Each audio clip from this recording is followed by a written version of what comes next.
show is about to start. Let's go. Okay.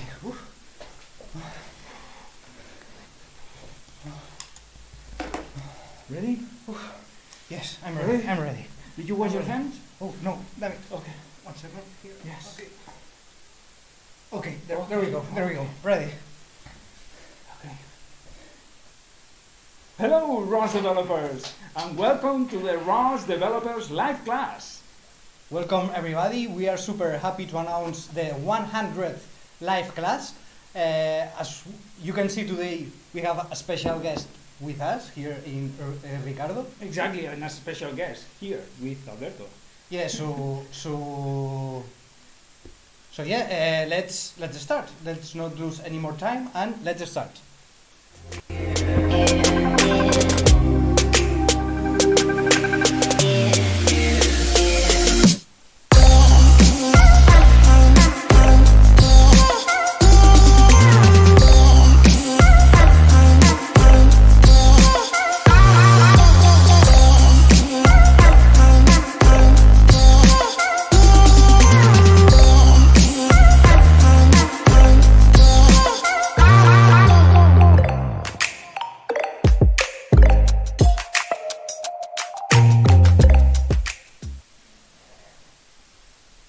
Alright, so hello everybody and welcome to this 100th live class. So today we're going to have a special live class because we want to celebrate this very special number.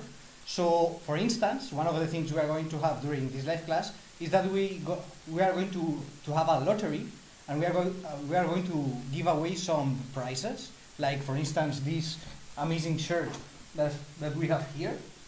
Yes. Which says I am a ROS developer. Together with a map of I am a ROS developer. So we are going to do, one of you that are watching this video right now is going to win together both things, okay? What's the other lottery that we are going to do? Also, we are going to give away some coupons with very interesting discounts for our academy. And this discount is going to be over 20%, if I'm not wrong. Why? Because today, not only we are celebrating our 100th live class, but we are also celebrating that we have reached 20k subscribers in YouTube, which is amazing. Amazing. Yes. Good job. And also there is another extra lottery that we are going to do, which is about winning a full year access to the Robot Ignite Academy for free. So the winner will have full access to the academy for a whole year. That's also an amazing prize, of course. Okay, and what about the structure of this live class? What it's going to be? It's going to be a little bit special because you are used to receive one of the ROS checks of the day, and then we are going to talk about one specific subject. But today is different. So how it's going to be? So today we are going to be answering some questions. It's going to be a Q&A session, and we are going to be answering questions related to many different topics. We have classified these questions in 4 subjects, with our robotics career and experience, robotics learning, ROS, pure ROS, and finally we have a chit and chat section where we are going to be talking about stuff more related to us and to the company and the robotics in general. Yeah, exactly. And because of that, we decided to go out and not record in our normal room where we are going to record in. So we went to the small garden that we have in the offices of the construct, and here you can see some of the parts. Not a big deal. Not a big deal, exactly. So I hope that you enjoy that, and also we enjoy very much because it's refreshing. Okay, so what about starting? So shall we start? Yeah, so let's start. Well, just one thing before. In case that you have another question for ROS, robotics, and that world that we are living in, then you can put it right now on the chat, and then we'll select. If we have time, we'll select some of them.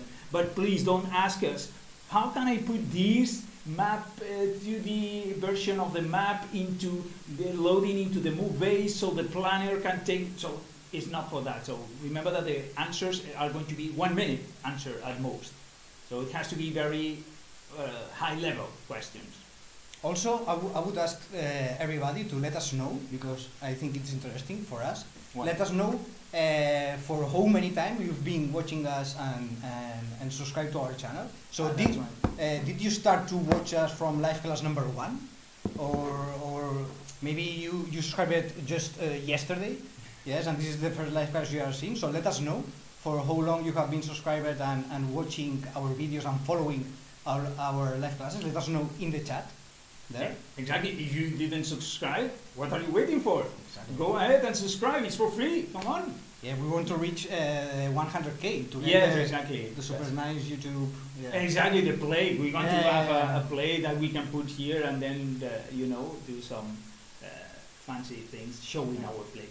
Okay, anyway, let's go. Let's start with the first question. What is the first question? All right, so the first question is going to be, we are going to start with the robotics career and experience section. And the first question is, why did you get into robotics? So I think this we should answer it both of us. Okay, so why did you get into robotics? So in my case, it was a little bit by chance. So I was working at a bank at that moment, doing just programming and stuff like that. And then it came to me an opportunity to go to work to the university, to the Robotics Institute here in Barcelona.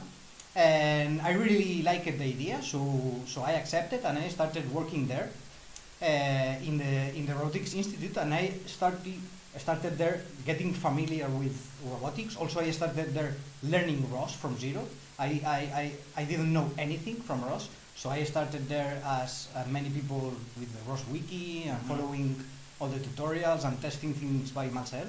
And yeah, that's when I started to get more and more interested about ROS and to get more and more interested about robotics.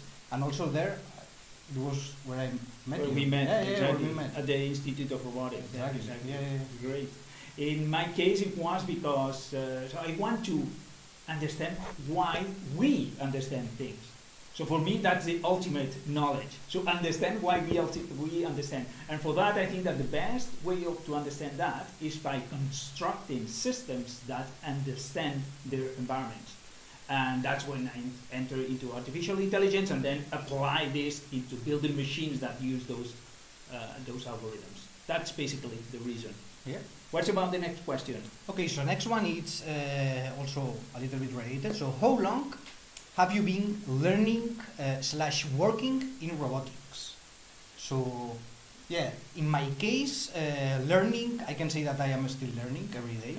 So I keep learning every day because robotics is a huge thing. So there are many things to be learned, and every day new things come out and you have to update your knowledge, etc. But I have been both learning and working in robotics because they both started at the same time, more or less for 5 years. Wow. Okay. Yes, it's when we met. Yeah. We Exactly. were starting at that point. Yeah. In my case, I have been working in robotics since 2004 because I started there doing my PhD, and then so I started doing the PhD in artificial intelligence, but I applied to robotics, and then I started at that point in 2004, and then since then. Great. Next question. Okay, so next one is, I am a software engineer. If I want to make robotics developer as my career, how long will it take?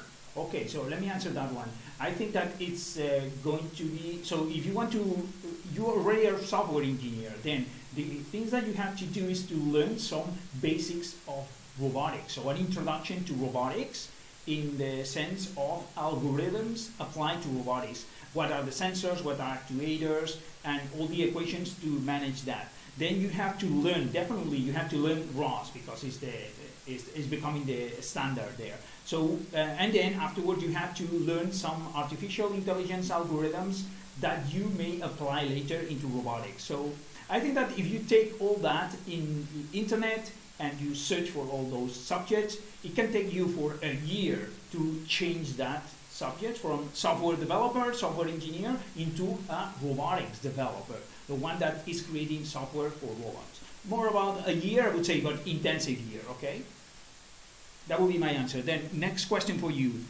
Should I start with ROS 1 or ROS 2? This is a very typical question also, and it has a very hard answer also. So I would say that it depends. It depends. So ROS 1 has its advantages, ROS 2 has its advantages, but you have to keep in mind that ROS 2 is still in a very early stage. So there are many things that you are not going to be able to do with ROS 2, and some things you are going to be able to do with ROS 2, but it's going to take you a lot of work. So you have to take that into mind. So for instance, if your goal is to work with industrial robots, so for you real-time factory is super important, then maybe you should start working and learning about ROS 2, but keeping in mind that ROS 2 is still in a very early stage, so there still has to be a lot of improvements and a lot of development, and every day things keep changing and things keep improving. So yeah, just bear that in mind. But it depends. It depends on your specific case. So yeah, that would be. So basically, if you want to do your own experiments and research, and you don't have a time constraint, then it would be ROS 2 because it's more the future. Yeah. And then in case that you want something working and use a lot of stuff that you have before. Then Yeah, if you want to build a real application that you can use now. right now. Yeah. Then go for ROS 1. Okay. What's the next question? Let's go because it's going to so. Yeah, we have a lot of we have questions. 50 and Hey guy, I Yeah. just want to let you know the camera is not very good. Can we check if it's yeah. Let me check. mirroring properly? Yes. Okay. Everything is okay here. Yes. Okay. Here it's same. Everything is okay. Yes. Transmission is also okay. Yeah. Everything is green. What's the problem with the camera? Because the camera looks that the screen is not in the plan. Okay. So there's the So I know what you mean. So I need to adjust the camera. No. You mean that it's not smooth? Yeah. Okay. No. There's something of the camera. So I need to adjust it. Can you see the table? Looks standard. Okay. Yeah. Okay. Go ahead then. Nice better? No. Okay. Okay. Okay, that's okay. That's okay. I think that there is no problem. Yeah. No problem. Okay. No problem. We go with that. Yeah, because it's more important the follow the questions. So next question is for me, right? Yeah, so it says, what are the career options in the field of robotics?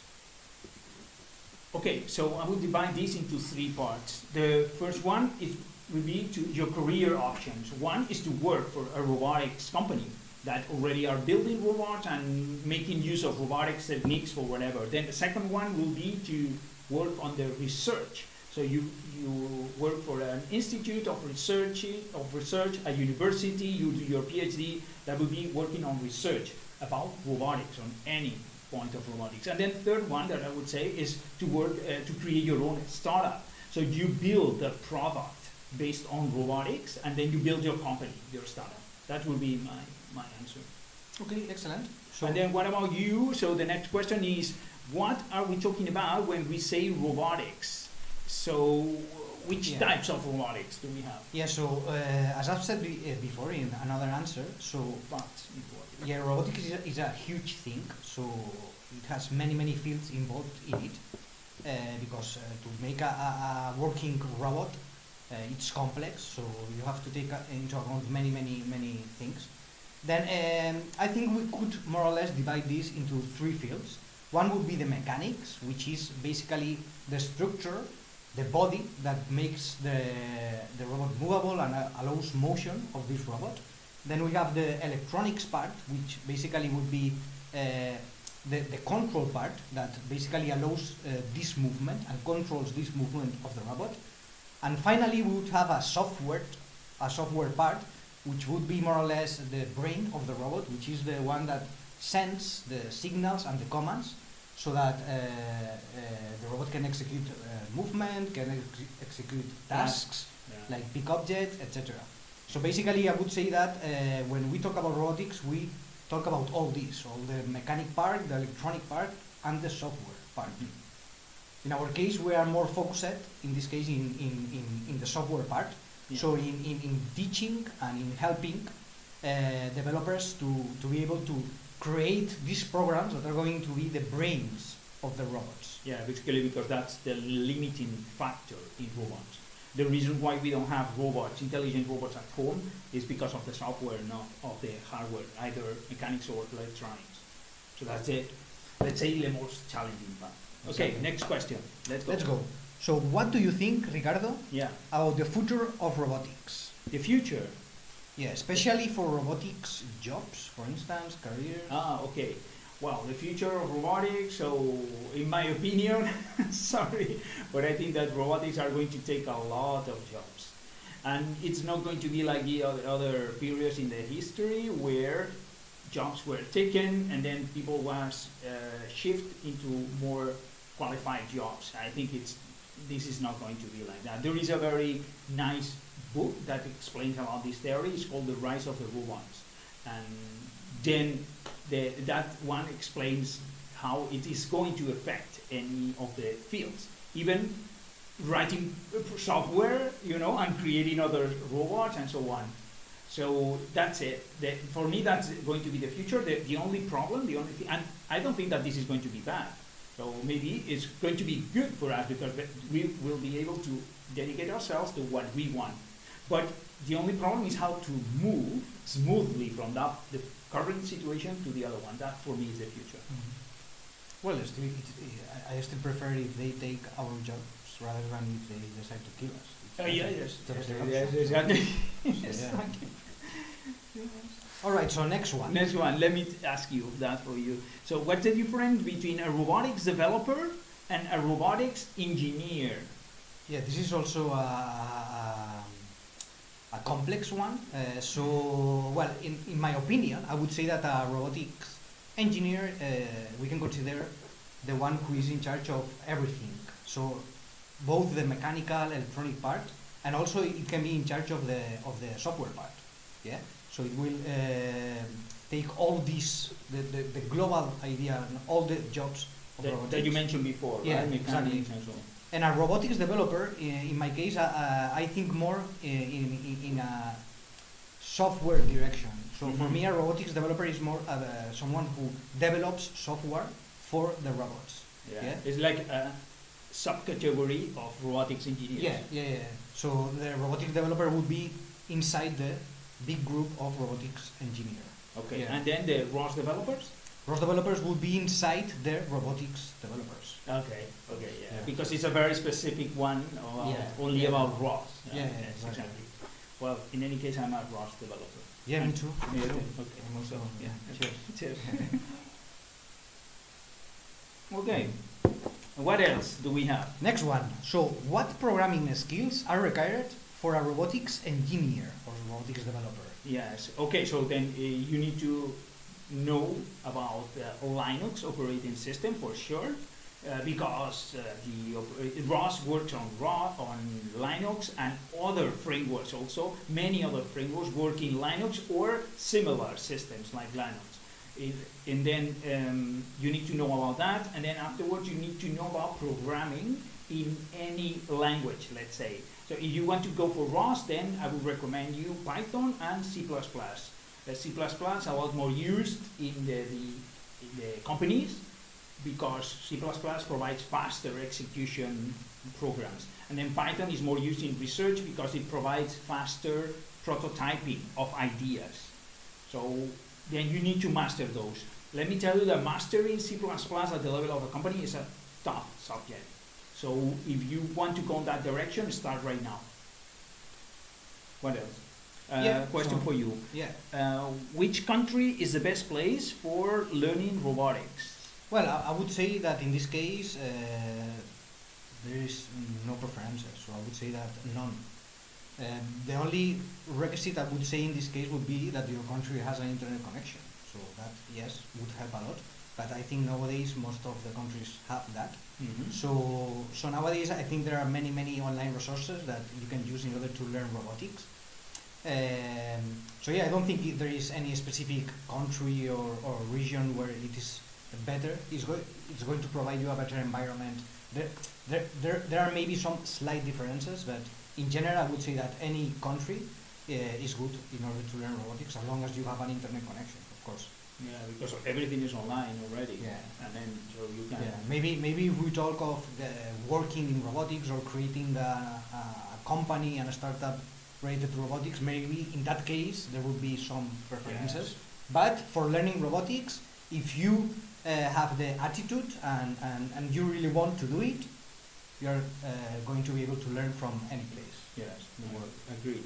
And the next one is about the salary range. Yeah, so which is the salary range for a robotics developer? Okay, so that depends. I have been checking about this for in different websites, and I have found that it depends on the location. So in the of the country that you are based. So that's, see, if you are in Silicon Valley, then you are going to have a very, very high salary. But if you are in other countries like Spain, you are going to have lower salary. So it depends. And also it depends on your proficiency. So how much do you know about the subject? So more or less the range that I have seen is between $40,000 per year and $150,000 per year. So more or less it's that range, it's that big range. Then the ideal combination would be that you get a salary in the higher range, but you are working remotely in a location that is not very expensive. That would be great, and this is becoming more normal, more common, because we have those options. Remember that we are software developers, so robotics developers, that means that in most of the cases we don't need the hardware. Exactly, yeah. Let's go for another one. Next one is how do I make a robotics career? Okay, so yeah, this is the last question for the robotics career section, and well, this is also a huge question which would take a lot of time to answer completely. But summarizing a lot, trying to summarize it in 1 minute, I would say that first of all you need to decide which is the section of robotics that you would like to work the most. So would you prefer to work on the hardware part, designing the mechanical part of robots, or maybe you would be more interested in the circuits, in all the electronic part, or maybe you prefer to just develop programs, keep programming and coding, and making these robots intelligent. So even inside this software section, there are many subsections there. Yeah. So first of all, you need to research a little bit, maybe even test, try things, and figure out what is the thing that you would like to do in the robotics field. Then once you have that clear, start learning a lot. Learn a lot and practice. So try to get all the skills that you need in order to be a master on that. And once you have the skills and the tools, then start searching for jobs, applying for jobs. Yeah, and then one step also there, before starting to search for jobs, I would recommend that you publish your work. So you have to have a place, a Git, a location where you are publishing a blog. I don't know, some place that you are showing, a YouTube channel, you are showing your work, what you have learned, what you really know, and then use that. You will use that to certify or to show to your employers that you can do all those things. So learning, but also showing, it's very important. Yeah, and also keep learning. So don't stop learning. So Yeah. once you get the job, don't say, okay, I am already a roboticist, so I don't need to learn anymore. No. You are going to have to keep learning and keep updating your skills every year. So yeah, that's also important. Okay, so now we have finished the robotics career and experience section, and now what do we have right now? Okay, so now we are going to do a giveaway reminder. So we want to explain you what you are going to need to do in order to be able to earn these prizes. Okay. Yeah. So basically, what you're going to need to do is to write a comment in the video that we are going to publish from this live class. So once we finish this live class, as always, as we do with all live classes, once we finish this live streaming, all the session is going to be uploaded to our YouTube channel as a video, as a regular video. With the same link, it's the same link Yeah. that you are now watching. Then you are going to have to open that video and leave a comment. So you can Put write your there. comment, exactly. Yeah. So I want to win the prizes. Yeah. Whatever comment. Then from all the comments, we are going to do a lottery, and we are going to pick the winners. Yeah, so you don't have to be the first one, okay? So he's not the first one, or he's the last one, or no, it's a lottery. We are using a program in internet that will show you, okay? So we'll show you how we have selected the person. We'll record a video so you can see who is the winner, and then it's completely random. So you, as far as you write a comment, then it's going to be detected. And also, it doesn't matter if you write several comments. So it's only going to take into consideration one of them, or per user. Okay, one per user. And you have until, what time was? Until tomorrow? This Saturday. Saturday midnight. Saturday midnight in Spanish time. Then you have the time to write your comment. So you don't have to worry. I mean, and if you are watching this video, not in the live stream, but in the replay, then you have the chance. Until if it is not Saturday, which day is the, let's say it, because otherwise It's Saturday. Let me see here. Eight? Eight? I think I don't know. Do you have the calendar there? Yeah. Not I can here. open it here. Yeah, Saturday is the 8th, exactly, 8th of August, 2020. Okay. Remember that the prizes that you are going to be able to win with this lottery from the YouTube comments is going to be the 1 year free license for our academy. So you are going to have free access to all the courses of our academy during 1 year, and during this year we are starting to publish many new interesting courses. So stay tuned. Yeah, And also the super ROS developers mug. with the T-shirt of Yeah. the ROS developer. I am a ROS developer T-shirt also. Okay, so there's going to be 2 winners.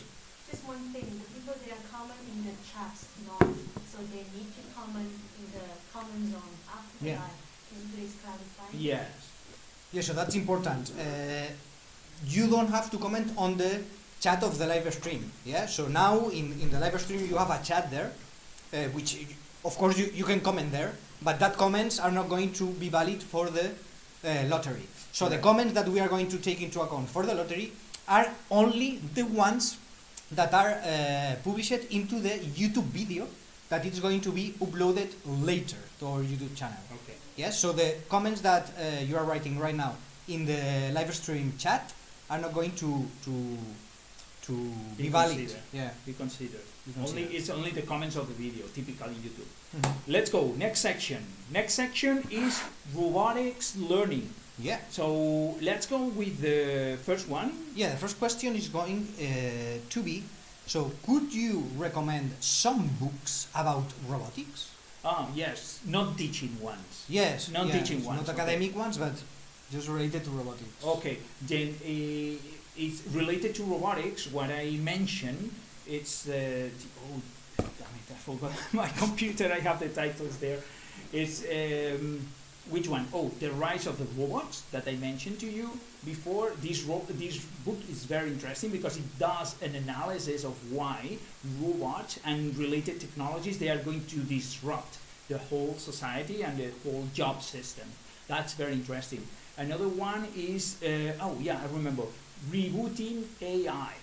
This one is also very interesting because it's talking about, so it's discussing why deep learning is an interesting technology for artificial intelligence, but it's not the definitive solution. So with deep learning, it's just a tool, and we need something more in order to have intelligent robots. And finally, I will recommend another one, which is called Super Intelligence by Nick Bostrom. It's very, very interesting, that one. It's about the reasons why robots will rise and overtake the let's say the world. So that it's about the dangers of that, and it's a very, very good analysis. philosophical analysis of that. Well, Hey guys, could you please put your mic near your mouth because there are many noise in the background. is it? Yes, many audience. So maybe we should do like this, or Can you try to speak like this? Okay, well, it's very And, uncomfortable, this one. If, Okay. if the noise is speaking happen, please say something in the chat room. Okay. Okay, and let me see. do something like this. Like this. What about that? So we make close. Yeah, please let us know if now is better. Okay. So what do you think about? Is it better sound now? Is it better? Okay. Background sound says.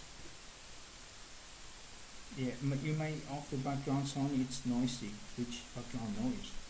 What was the last book recommended? Asks Gloria. It was Super Intelligent. Super Intelligence Not Robot by Intelligence. Nick Bostrom. Super Intelligence. Noisy. They say that it's very noisy. That's very strange because maybe it's because we just opened the no? It will happen in the beginning. Okay. It's very noisy. Okay. Let me try one thing here. Maybe it's because it's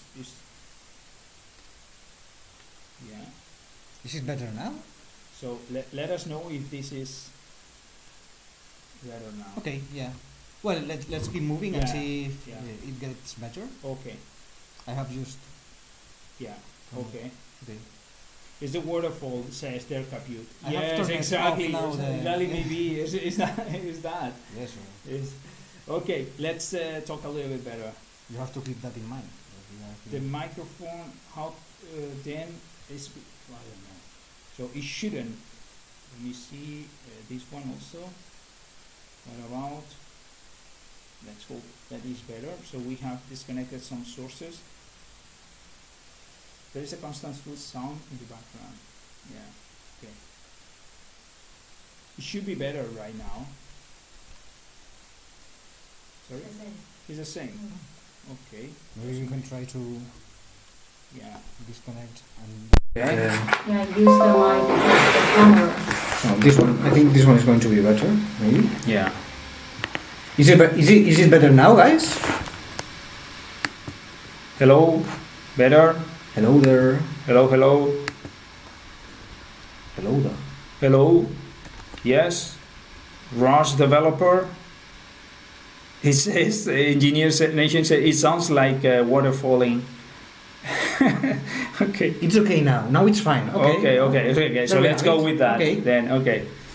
So next question. Yes. It is. I'm going to take it. This one. So it says, do I need a real robot for learning robotics?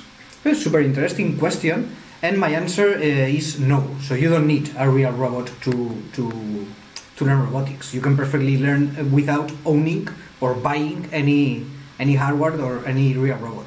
Yeah. So nowadays, as you have already mentioned it in previous questions, there are many good online resources that you can use in order to learn robotics. You also have simulators, which also are improving each year, and they are going to allow you to test all your programs, everything that you learn, all the programs that you create. You are going to be able to test them in robots, in simulated robots, which at the end is going to be almost the same that testing them in a real robot. Yeah, so we are super used to work with simulated robots, and we have access to real robots also, and we can tell that the process of moving some code that you develop for a simulated robot to a real robot, it's more or less easy to do. So yeah, it requires some job, okay, some work, some job, no, some work. So moving from the simulation to the real robot, in many cases, in simple robots, is quite straight, and if the application is not different, but it requires some work to be done. But with the simulations, as you mentioned, it's in any case, in order to learn most of the concepts, you don't need a real robot at all. Yes, Yeah. especially with ROS in the field. Yeah, using exactly. ROS. What's next question? Okay, so this one is: how did you learn robotics? Wow, how did I learn robotics? Wow, so that's so broad. Then I learned robotics, in my case, by practicing. So as I needed, because when I started to learn to apply robotics, so I was already working as roboticist, and I didn't have the skills. Actually, it was very difficult to find somebody that has the whole skills. So I was basically using books that I got, and then also practicing a lot. Doing practice, and trying to make the robot do this, and then figure out how it can be done, etc., etc. It was pre-ROS, so you had to do everything by yourself. And then, so you had to take the probabilistic robotics book and then read it, motion control book, and read it, and try to apply reasoning under uncertainty book also, and so on. So I was doing this and applying into real robots. Yeah, what about you? So in my case, in the university, of course, I did some things related to robotics. I learned some mathematical concepts, some of kinematics, dynamics. I also worked a little bit with boards like Raspberry, etc. Oh, okay. But when I really started to learn, for instance, ROS, it was here at the Robotics Institute, as I have mentioned it before. And in my case, I started with the ROS wiki, following all the tutorials there. Me too. Yeah. But you also did some robotics stuff also at the university already. Yeah. Yeah, because you started later, and then maybe they have introduced. In my case, there was no career about robotics when I was studying. Which year was that, more or less? Do you remember? Like 2013. 10 years ago. 10 years ago. Okay, 2010. 2010, yeah. 2010. Okay. Yeah, I would say something like that. Okay, so yes, and now it's more common also. So if you go to any university, you will see that there are already classes about robotics, and so you can learn there. Let's go to the next question then. How important it is to work with simulations as a robotics developer, Alberto? Okay, so for me, in my opinion, it's super important and very important. Why? Because as I have said before, not everybody has access to a real robot. So real robots, especially the more complex ones, are really expensive. So they cannot be afforded by everybody. So and also, in general, robots, it's not easy to get them.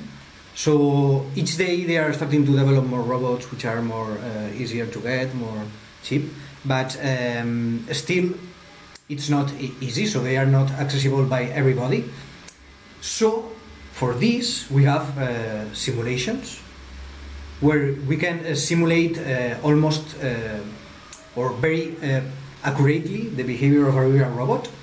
And so for this, I think it's super important to work with simulations. Also, in simulations, you are going to have much more flexibility in order to test your programs. So you are going to be able to test your programs without worrying about breaking the robot. So in the case that you are working with a manipulator, for instance, you don't have to worry if the robotic arm gets crazy and it starts hitting everybody in the room. So in a simulation, you don't have that problem. Also, you can test robots in many different environments, indoors, outdoors. For instance, you can simulate the robot in the moon, something which is not possible with, or very, very, very hard to do with a real robot. So yeah, I think it's super important to work with simulations. Yeah, now that you mention, I'm laughing because I remember one story that happened when I was working at PAL Robotics, and there we were building humanoid robots, or they are building at present. So I was working on that, and then we had a humanoid that was a torso, so with the arms and so, but there was a mobile base. So the part of it didn't have legs, but it had mobile base. Okay, then we were testing. I was in charge of the navigation system and so on, and my friend Luca Marchioni, hello Luca if you are watching, and we were doing some tests there on that robot, and something went wrong, as you mentioned, and then the robot started to spin like crazy, going at faster speeds, doing like that. Okay, so but it was the real robot, and then the thing is that the arms, they didn't have any control at that time.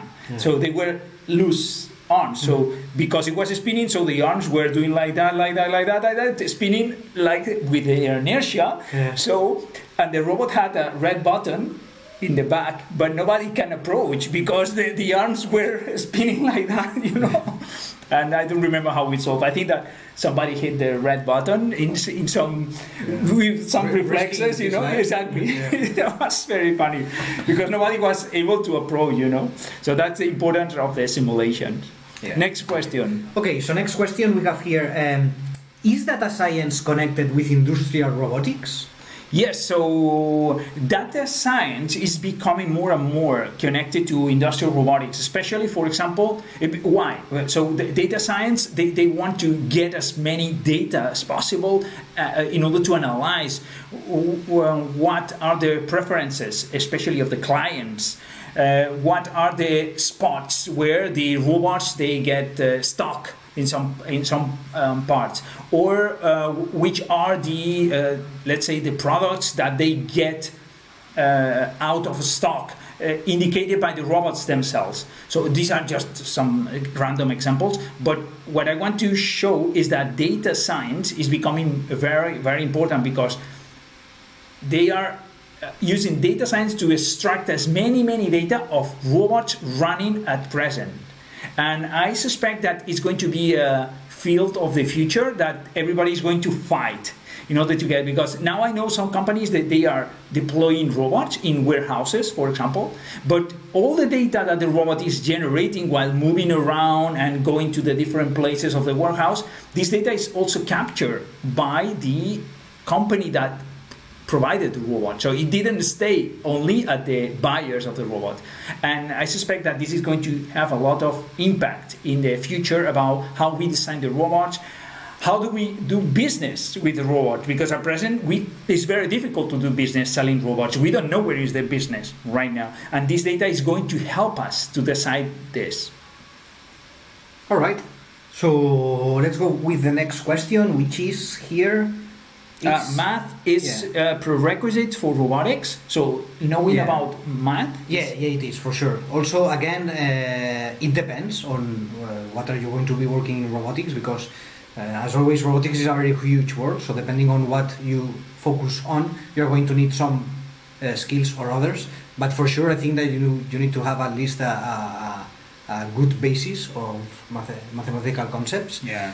And then depending on which section you focus more in robotics, then you're going to need to learn some more specific things. Depending on what.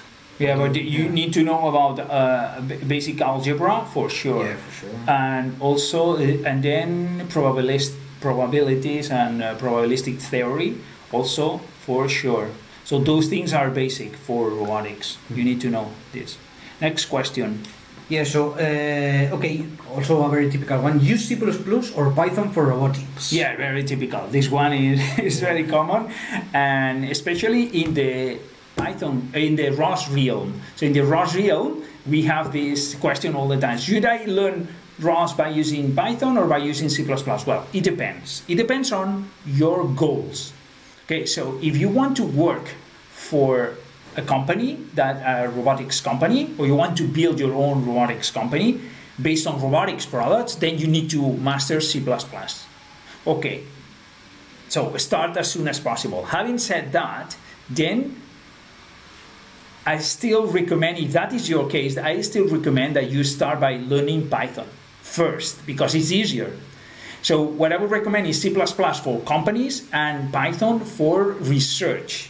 For the reasons I explained before, because for research it's easier to do prototypes, and you don't need to create products at the end of the day. You don't need to. Then in C++ is more, it's better for creating products that work better. So then if you have research Python, if you have products, then use C++. But always I would recommend to start by, if you don't know neither of them, start always by learning Python, because it's going to structure your head. It's going to be very fast to start and to start doing things, programming the robots. And then at some point in time, when you master some other extra concepts, especially of ROS, then you jump into C++. So your jump is going to be faster and smoother and easier. Otherwise, C++ is too dry. It's very dry. It's going to frustrate you a lot if you are into robotics more than into programming, you know. So, well, that's it. Next question is, what is better for building a simple robot? To use an Arduino board or a Raspberry Pi? Okay, so again, the answer is similar to the last one, so it depends. So, as you can see, many of the answers, they are not just one single answer, so it depends on the circumstances, exactly, on what you want. So, in this case, it depends on what you want to build, so what you want to achieve with your robot. Is it going to be a super simple robot? Then you can go for an Arduino, probably. Yeah. But if you are aiming to build a more complex robot with sensors, many services, etc., then probably you're going to need something more powerful, like a Raspberry Pi. Yeah. And for instance, even if you want to add here AI algorithms, do machine learning, so that your robot learns by itself, then you are going to need to go with a Jetson, for instance. Yeah, Jetson Nano, NVIDIA Jetson Nano, for example, that allows to do deep learning. Exactly, yeah. So it depends, yeah. Yeah, and also, just to clarify one point, with Arduino you can also have sensors, okay? So you can have sensors, but we mean that it's a more reactive behavior that you can put by using Arduino boards in a robot. So you cannot do a lot of intelligence. So you will be more to reactive robots. If you want to build some intelligent programs that do, for example, localization and path planning, obstacle avoidance, then with Arduino it's very unlikely. You can do it, of course, if you put a lot of effort, but the easiest way is to go to Raspberry Pi. And if you need to do at the same time face recognition, and so based on deep learning, then NVIDIA. Yeah. Okay, so let's keep going. What is the limiting factor for intelligent robots? Okay, then that's I know that one. I know. Okay, the limiting factor for intelligent robots is the software. So the hardware is already there. You can so hardware can be improved a lot. The mechanical parts, the electronic control boards, these can be improved a lot. But to get intelligent robots that are able to clean a room, the hardware is already there. You don't need to be anything else. The only problem is the software, controlling software that indicates to the robot what to do. So how to identify this mark and where to grasp it, but how it's going to identify the mark if I have this also here on top. So those problems, they are the ones that are not solved. Actually, I have a quote by Brian Gerke, who is the CEO of Open Robotics, the company that is building ROS. Yes, and he said that the limiting factor, so actually we are not progressing more in intelligent robotics because we are lacking good software developers. It is us, the roboticists, that we are doing the code, and it's not our number one skill.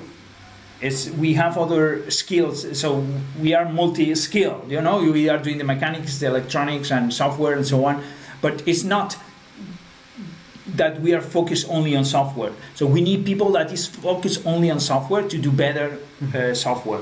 That's a limiting point. Mm-hmm. Then let's go, next question is, what is the role of artificial intelligence in robotics? Okay, so in this one I'm going to give my point of view, but probably you can also give your point of view because you're here the doctor in AI. So in my point of view, the main role of artificial intelligence in robotics is to make robots really useful. So in other words, make robots not human depending. Yeah. So most of the robots we have now, even the most advanced ones, the ones we see in the demos, which seem super advanced, they are at most, they have the intelligence of a young boy, of a young child. Not even that. Not even that. So as soon as you change something in the environment, so maybe you can see a robot which is picking there a mug and drinking, super nice. But then if you place the mug here, he's not able to get it anymore. Yeah. So in my opinion, AI, what is going to do,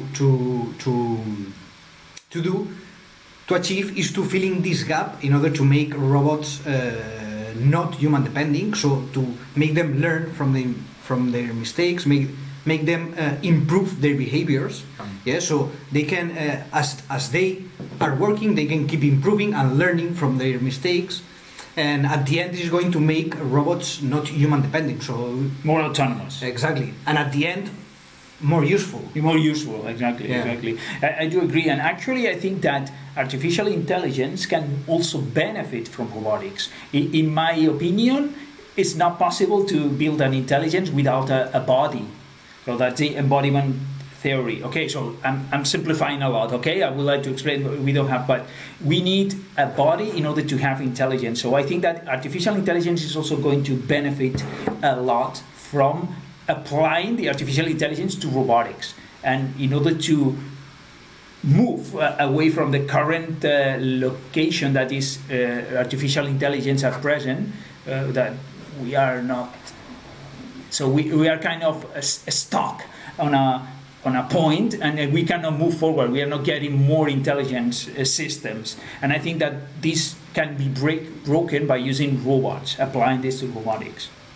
That's my opinion. Okay, so it's not common accepted, and there is a lot of discussion about that. If you can have an intelligence only based on algorithms and no body. All right.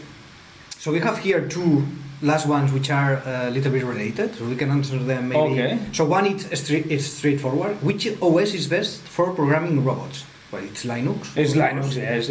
No doubt about that. Well, let me put a small point. Is there are some specific cases where you are going to need really real-time control, and then you need some other very real-time operating systems. Mm-hmm. Okay, for very specific robots. In general, in 90% of the robots there.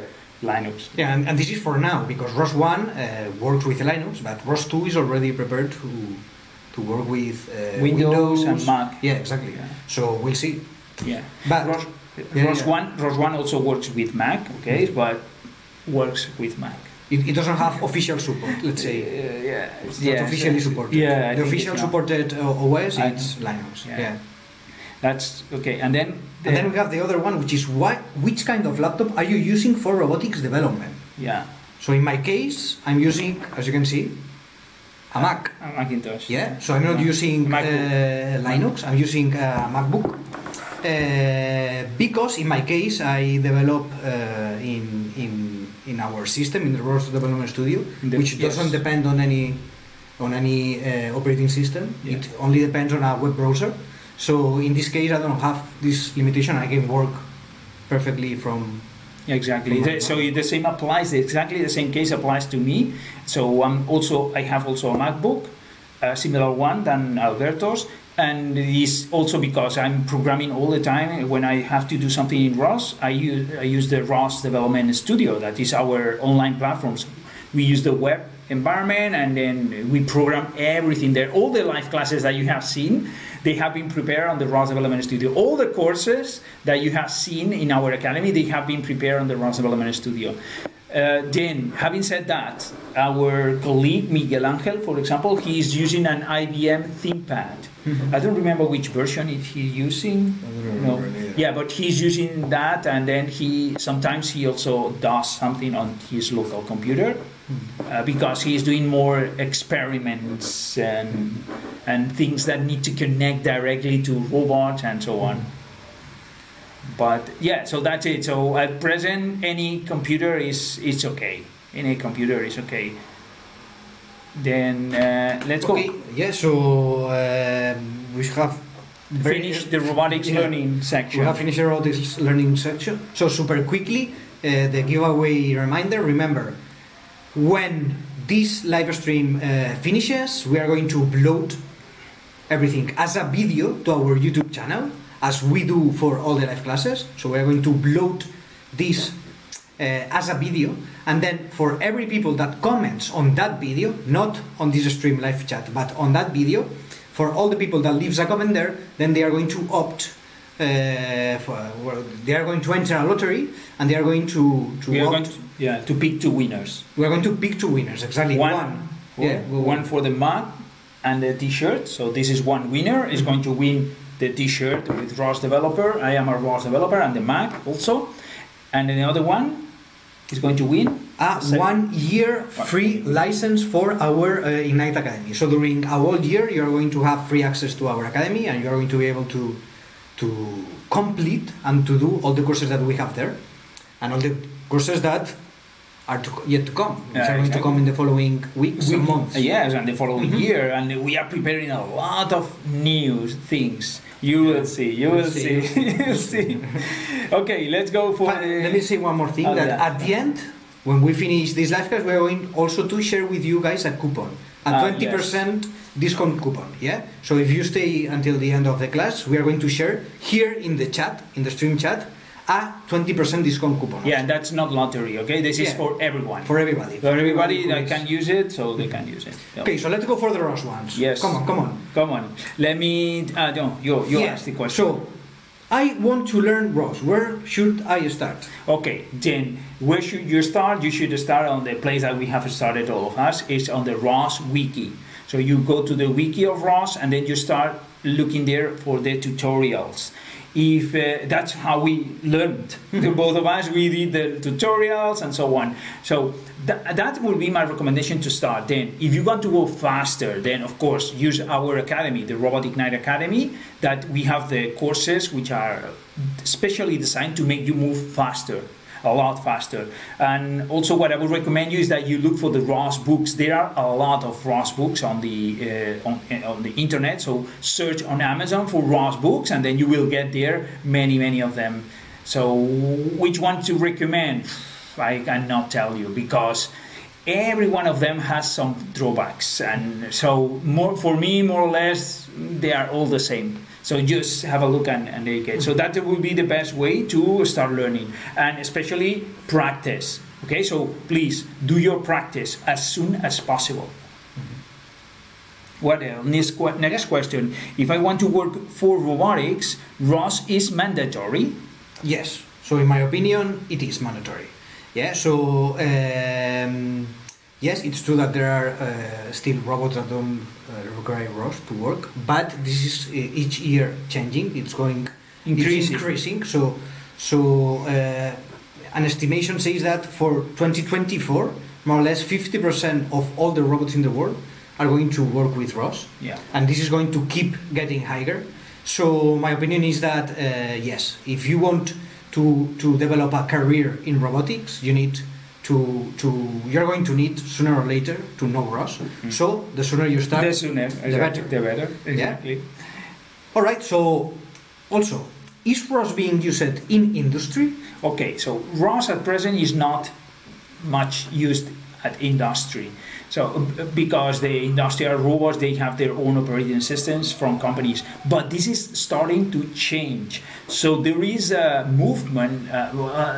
A movement is not the word. It's a consortium, which is called the ROS Industrial Consortium. It's an international consortium which is helping industries to adopt ROS as their operating system for their robots, or the framework for their robots. And industry is not very happy about that, because they want to keep the control, right?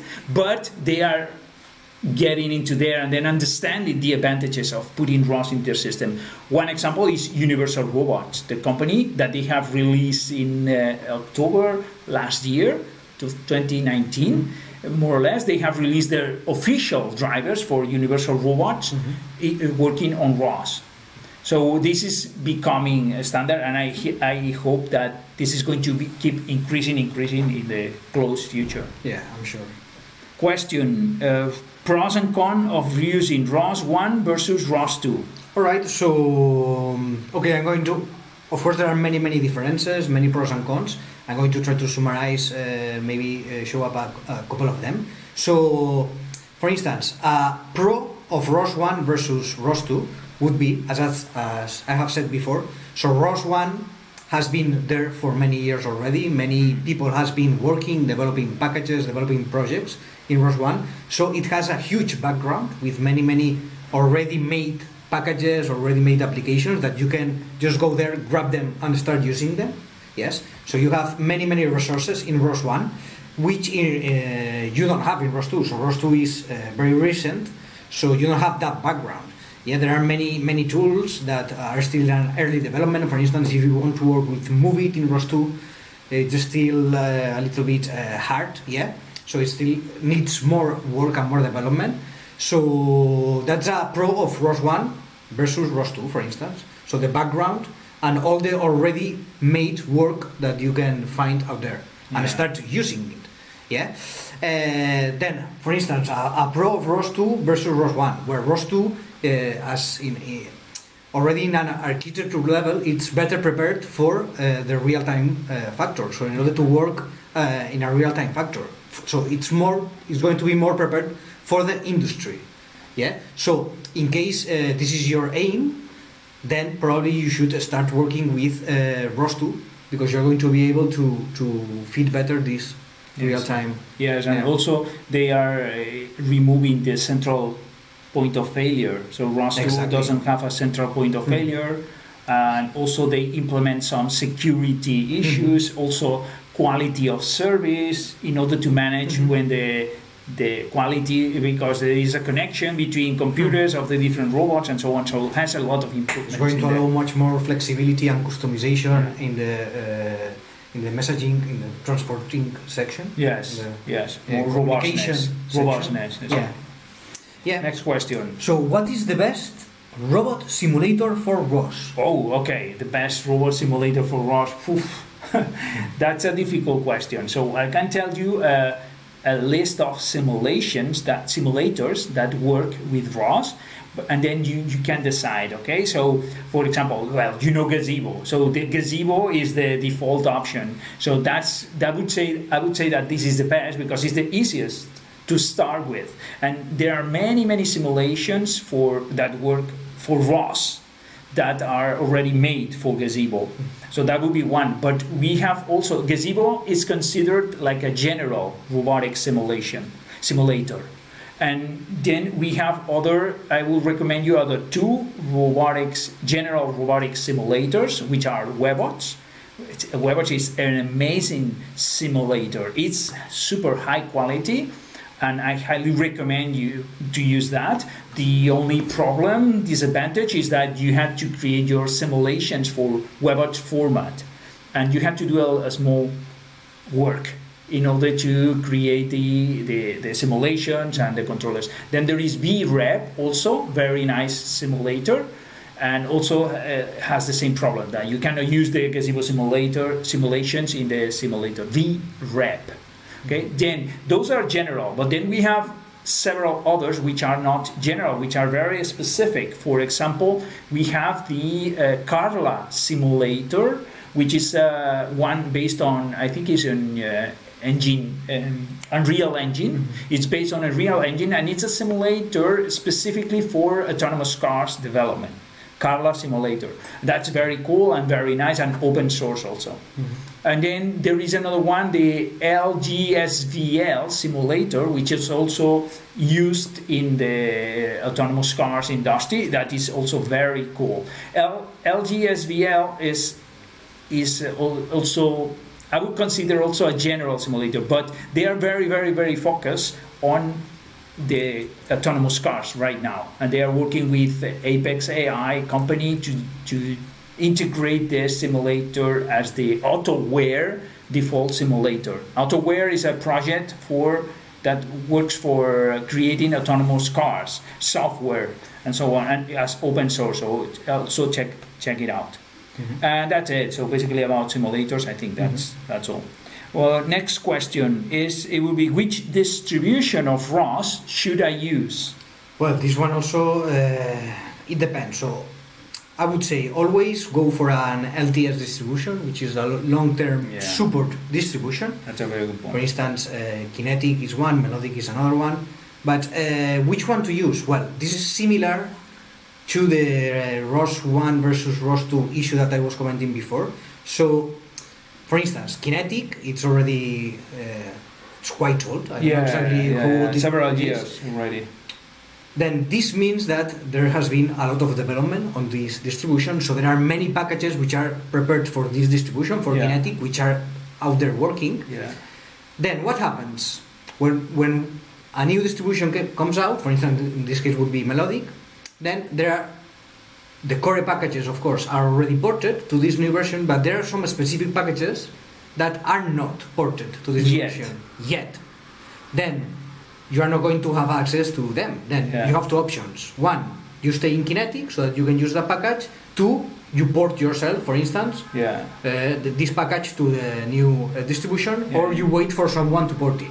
Yeah, so Yeah. you downloaded the previous version and then you try to compile on the new distribution and then solve the problems Mhm. compilation. Yeah, so again, it depends on what you want to achieve, it depends on many things. So Yeah. just take these things into account. Also, I would like to mention about the Noetic one, which is the latest one, ROS version, ROS distribution that has appeared, and that's very specific from previous ones because it's the first distribution that works on Python 3. Yeah, true.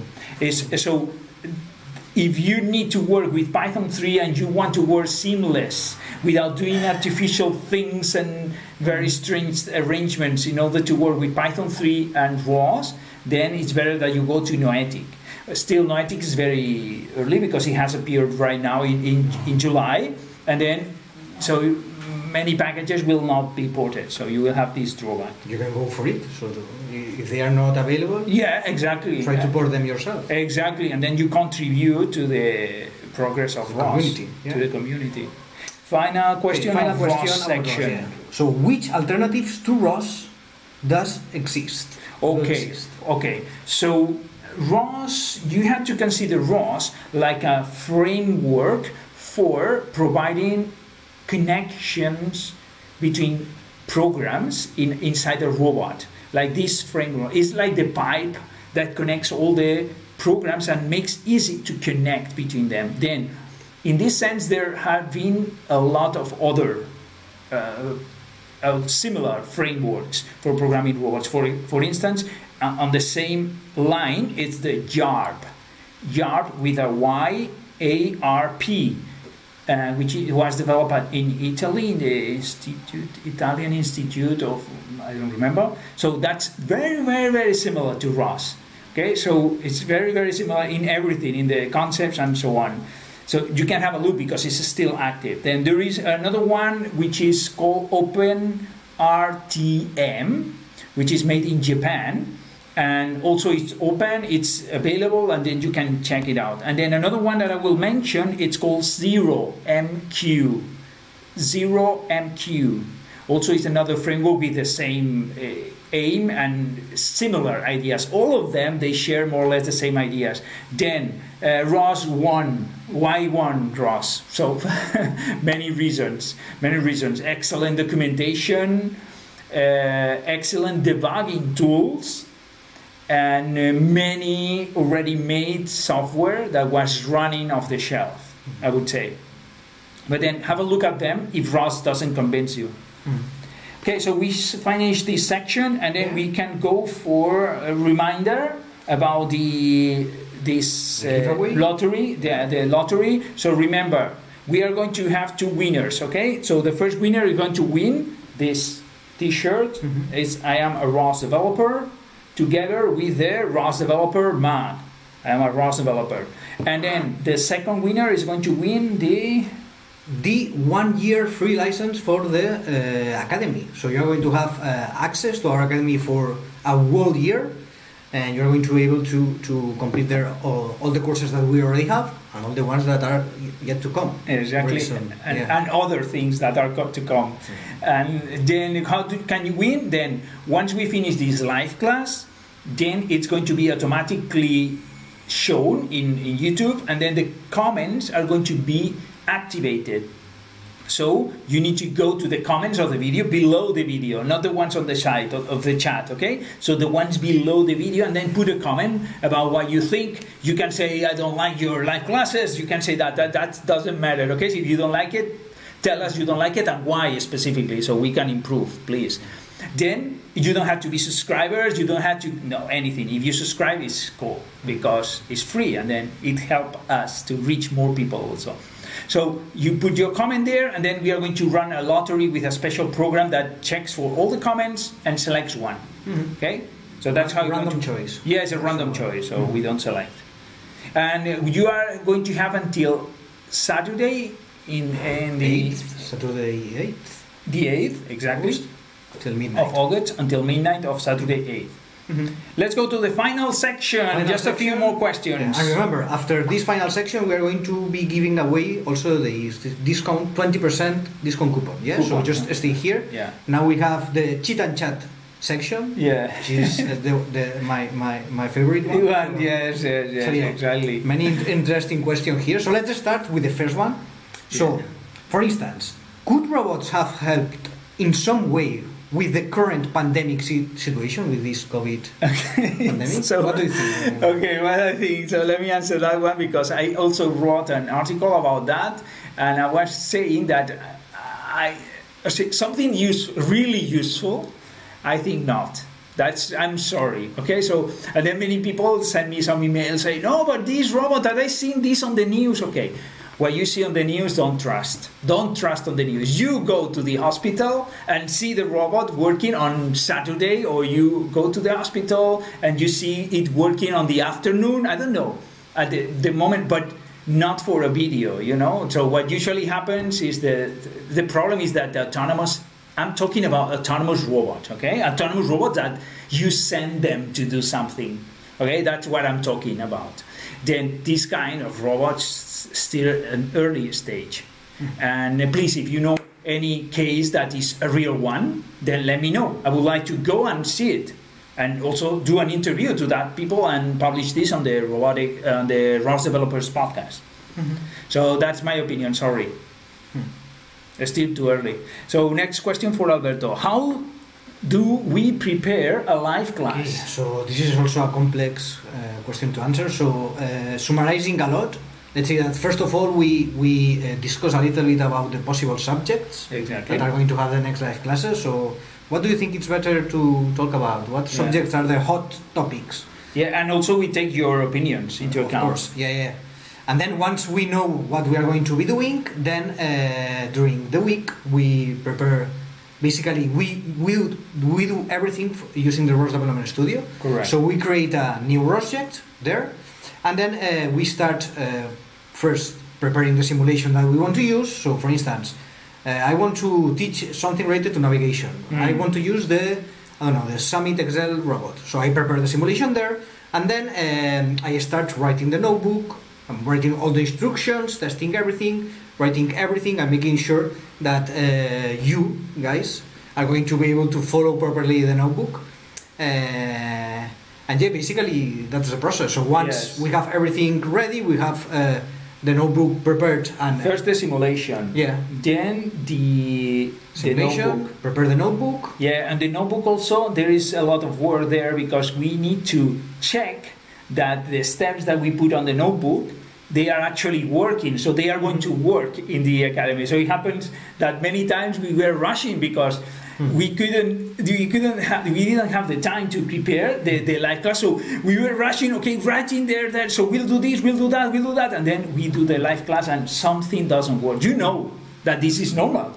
Yeah, but in the middle of the live class, something you didn't check this specifically, and now the topic is not named this name, so it's another name for this specific simulation, and then nothing works, and so that happens. So we need to test before everything that everything is running actually. So we follow the steps and we do ourselves. Then we check, okay, it's running, and then once we do have that, we have to delete all the things that we have done. If we have created packages, then we have, and sometimes, in my case, it happened a lot of time that I forgot to delete this package. So I went to the live class and the packages already were there.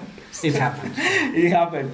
But it's very tough, guys, to prepare one live class every week. Is very tough. It's a lot of work. So you need to make sure that it's something that is going to fit into 1 hour. Yeah, exactly. It's not going to be too much Exactly. or too little. Yeah. Yes, So, that's a very good point also. Yeah.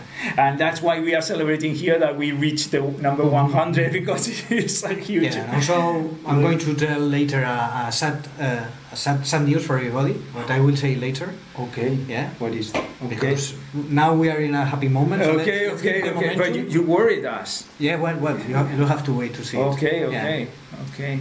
Okay, the next question. So, how is your first experience with robots? With a robot. How was your first Yeah, experience? so in my case it was here also in the university in Barcelona when I started working here at the Robotic Institute, and it was with a WAM arm. I don't know if you know it. There they had a the WAM, WAM. WAM manipulator robot, and they were doing some projects there, testing the manipulator in order to. In this case, when the first thing I saw was it was trying to with a spoon trying to get some so the purpose it was that that manipulator was able to get a spoon, then get some food from a plate and give it to the people. So that was the aim. So that was my first experience with a real robot in this case.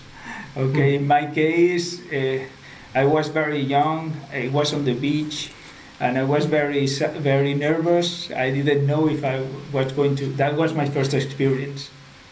Okay, sorry, about robots. Okay, my first experience about robots. No, okay, so that was another first experience. Sorry.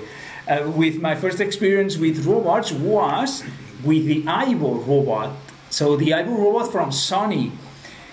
You know the Ivo robot is a dog. It was a dog. Well, actually, there is a new version right now. But so it's a robot dog that you can have at home. And then for my thesis, for my PhD thesis, I was using this robot for programming it and changing the behavior in the robot, and it was amazing. I was amazed.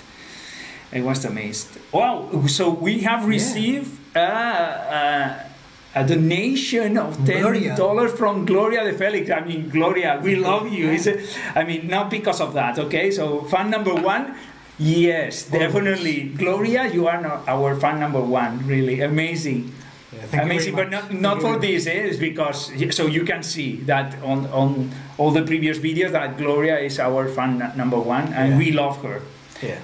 So I'm aiming to meet you again, okay, in person in Silicon Valley.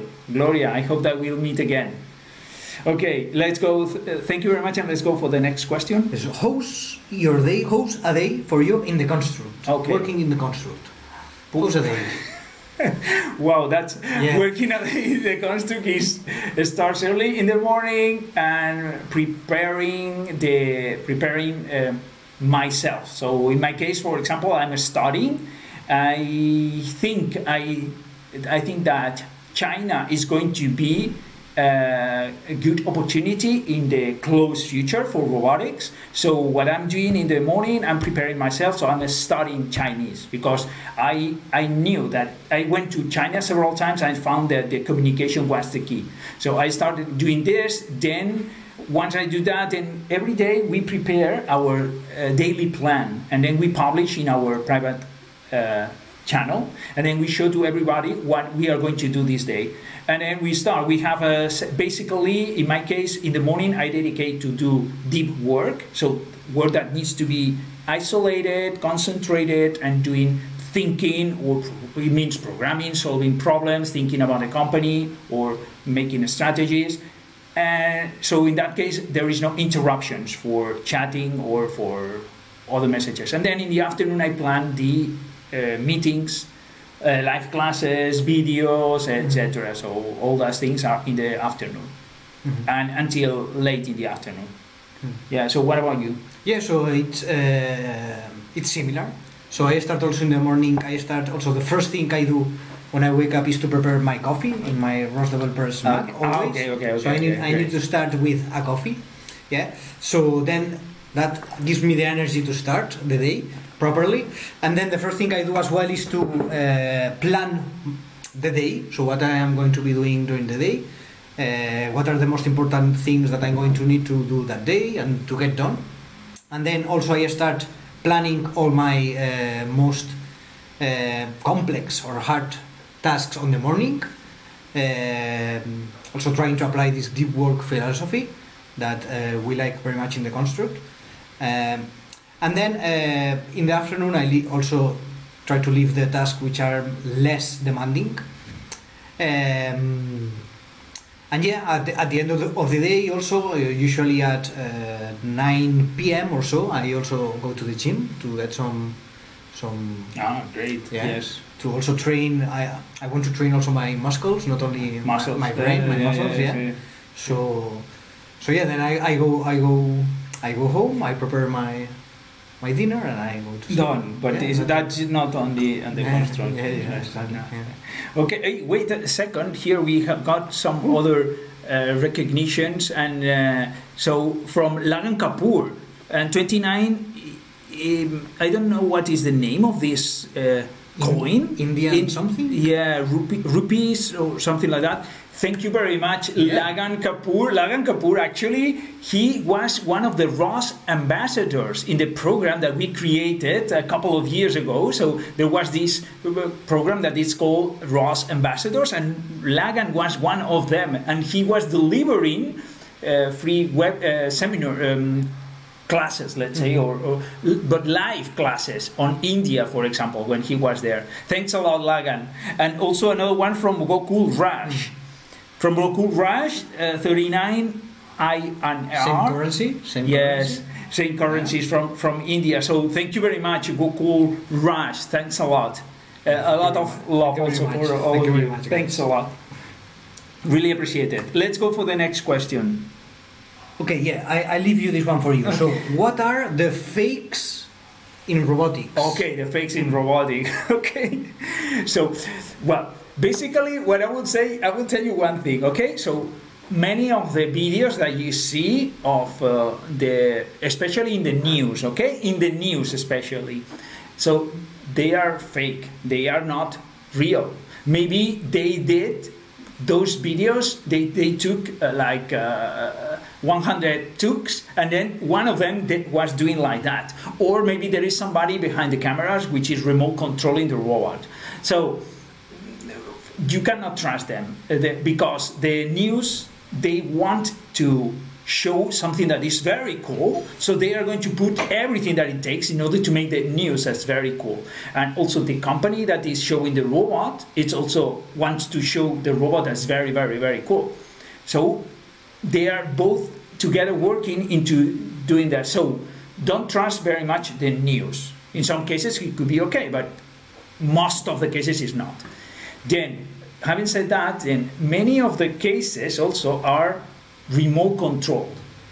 And then it doesn't matter, it's not a problem if you say this is a robot, remote controlled robot. That's perfect, that's cool. But as you will see in all those news, they try to show that the robot is autonomous. So it's saying this, it's doing that because he decides. And that's not true. One example would be the Sophia, the robot. You already know, which is a robot with a human shape, which is seated, okay? And then it's very cool, the facial expression that they have achieved to get. That's very cool. That's their improvement. But all the chat that they are doing, and it's very, it's scripted. So it's scripted before the chat. So it's like some person is saying, first we are going to say that, then the person is going to say that, then you are going to say that. So those are what I call the fakes in robotics. Mm-hmm. All right, so let's keep going. Next one. Yeah. So another one. What is going to be the next trend with robots? Okay, so I think this one refers to which types of robots are going to be the most used in the following years. So, for instance, some years ago there was a huge boom with the humanoid robots, which now seems a little bit more quiet in this aspect.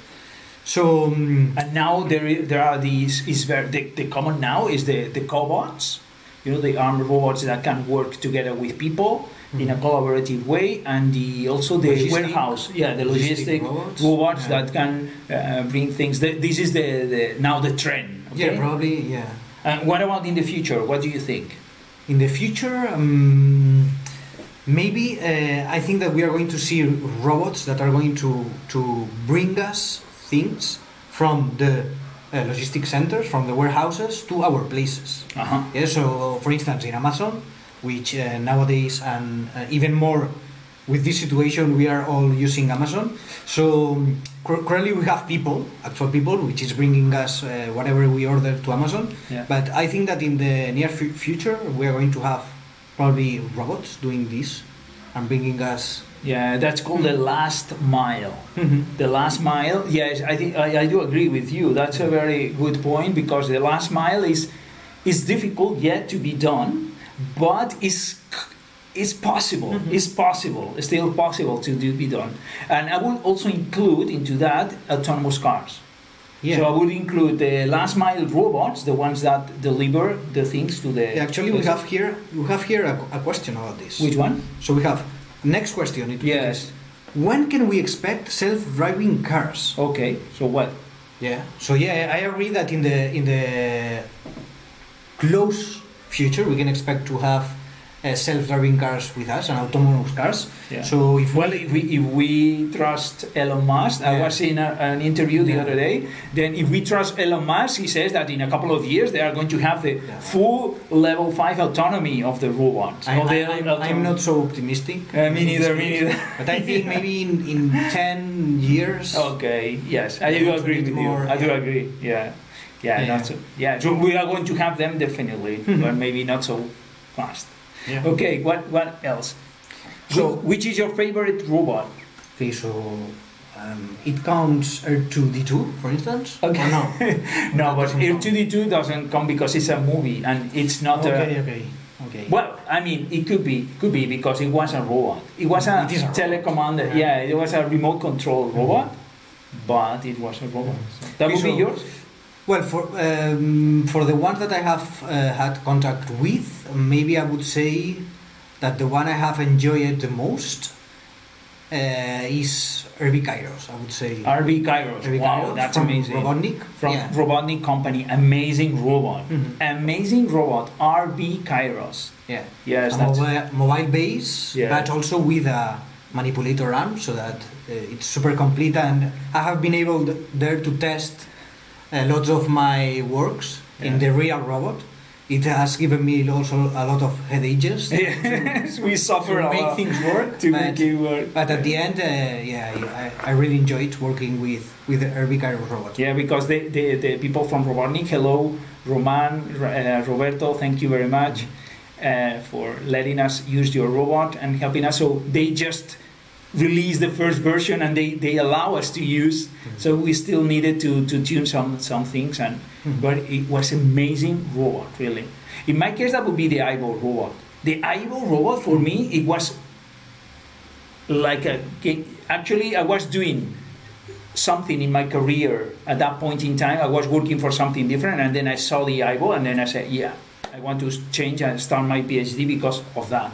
And the eyeball robot is because it was in the year 2000. Well, actually, 1999. In the year 1999 is I when had eyeball. 9 years. Okay, so at that point, it was an autonomous robot that you can buy. You switch it. It comes to your home. You switch it on, and then you put it there, and then it behaves autonomously, and then it moves there. It recognizes your face. It looks for you. So it was an real autonomous robot at that time with such complex behavior. Amazing. What else? So also, which is your favorite robot-related movie? Wow. So in my case, I would say, The Matrix, maybe. It has robots there.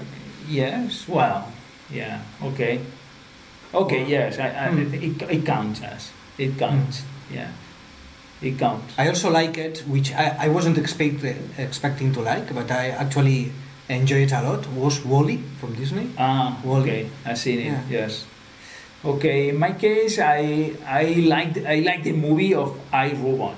iRobot. I like this movie. I know that it's very different from the original saga from Isaac Asimov, but I like the personality of the robot. It's called Sonny, the robot. And I like it. It's so human, the robot, and he doesn't understand that his position in a world surrounded by other robots that are not conscious as he is. So this game for me is very cool. And then there is this other more recent movie, which is not so action one, which is now I forgot the name, which is this guys that, so this guy who is brought by a scientist that has created this robot, which is a female robot, and then this female robot wants to get out of this. What's the name? Yeah. And then she tricks the guy to help him to help him get out of there. What's the name of this? I don't remember. Please, guys, help me with the name of this movie. You know which one I'm telling. Yeah, right. Okay. Well, anyway, so those are. What else? Why so many startups failing? Yeah. So I think this one is more suited for you to answer. Okay. Yeah. So the basic for me the basic problem is that there is no product market fit. What does it mean? It means that we as engineers, we like to make robots, but robots for what? I don't know. I want a robot to do that. Yeah, let's say I'm going to do a robot that grasps this mug from here and then brings me there. Okay, yeah, but who else is going to want to buy such a kind of robot for that specific case? Okay, for that specific. So nobody is going to pay you for that. That's a problem. Nobody's going to pay you. So, oh, no, I'm going to pay you. Okay, one person. Who else? I'm going to pay you. Okay, 2 persons. Who else? How many thousands are going to pay you? Because developing that robot costs a lot of money. And keep the development afterwards. That cost, it's impressive, the amount of money that you need to dedicate to create a robotics product. Then also, you need so many buyers in order to sustain that. So how basically works is that robotics company, they get some money from investors and they keep doing this, the development and so on for many years until the investors, they say, okay, there is no return, there is no profit here and there is no plan to get a profit in a short term, so we should close. And that's a problem. That what happened with Jibo robot, with Baxter robot, with many others. Yeah. Other question for you in this case. Well, so, we have. Oh, okay. We have here this one. Why did we name the company the Construct? Okay. I think this one is interesting. Yeah. Probably should also. I answer? Yeah. Or myself. Yeah. Okay. I think. Okay, yeah, so you know our company is called the Construct, yeah, right? And then you can see the logo. Okay, so then we really believe that simulations are the key for intelligent robots. Because as Alberto has mentioned before, in the simulations you can do as many tests as you can, so as you want. Also, you can train your robots, like what it would take 100 years, you can train it in just a few hours, a robot, okay? So that's the future. So if we evolve the simulations, we'll get better and better simulations, so they will be closer to reality, so we can put the robots there and train them and make them intelligent there and then bring them out in order to be working here in the real world, right? So that is exactly the concept of the Construct in the movie The Matrix. So the Matrix, when everybody was plugged there in the Matrix, was plugged into a simulation world which was constructed by the Construct, the machine that was building that. So that's the reason why we are called the Construct, because that's our goal, to build such a machine. And then when Morfeo explains this problem to Neo, he is seated on that chair, on this kind of chair, and that's the reason why we have this logo. Yeah. So now you know the secret behind. Yeah. Actually, the idea was from Miguel. This idea was from Miguel, and we are we are freaks of the Matrix. By the way, they are preparing. Yeah, I was going to say this. Okay, the number 4. So it's been prepared, Matrix. If you like it. Okay, so we have here a last question. Okay. So Last question for you then. Last minute here. Ah, okay. So, why are the deconstruct presenters so attractive? No. Okay. No, we don't have this question. Why not? This add by you, and it's By not me? true. No, that's not true. It's not true. I didn't add this question. You won. So that's you. What you No, said. it's the add by you. Okay. Okay, so forget about this question. It's not related to here. Then I think that we have to finish here. We wanted to answer other questions here on the chat, but it's so late. So, Yes. And so okay, so we have some. Yeah, let's pick 5 of them. We check here Okay. in this same table. Okay, the first 5. Okay, so let's go then, guys. So you deserve that because you are the best, and thank you for supporting us. So let's go with 5 questions from the audience. What is? Yes, so we have here one. Is MacBook good for installing ROS? No, it's not recommendable. At least for ROS 1. So you can do it, but it's not officially supported. Let's say. Yeah. So the best option in order to install ROS, if we are talking about ROS 1, is always a Linux machine. Well, you can do if you want in a MacBook. So you have 2 options there. The first one that he mentioned is to natively install ROS into Mac, into the Mac OS. Yeah, but you can also, and it's going to work, but you are going to have a lot of problems there.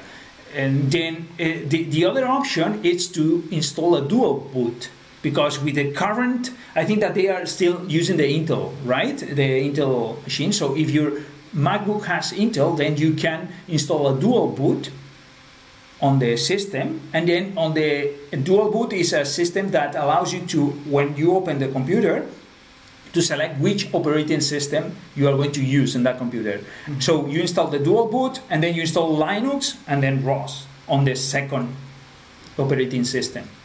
So that's another option, and that works. The problem is that you will not be able to access to the Mac partition. If you are in Linux, you are working in Linux. If you are in Mac, you are working in Mac, and then you cannot access the other one.